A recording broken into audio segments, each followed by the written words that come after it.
CPTSD is a disorder of the mind that happens when someone has had trauma.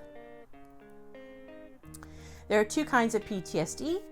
PTSD, one single horrific incident that took place at one time, and then the memory of it returns over and over until adequate therapy or adequate treatment is sought.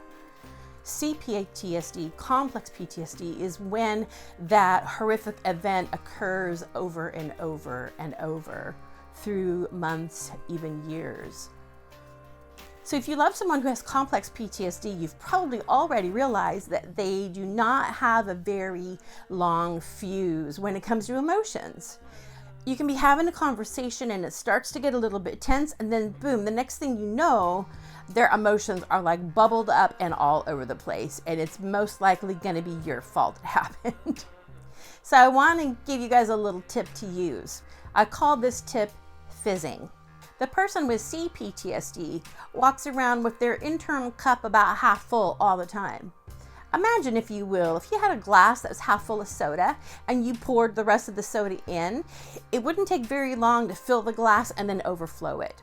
And that overflowing is the fizzing. Once this concept is explained, the two of you can agree. Fizzing can become a code word for this whole phrase, something like, my emotions are rapidly filling my emotional container and very close to spilling over the top.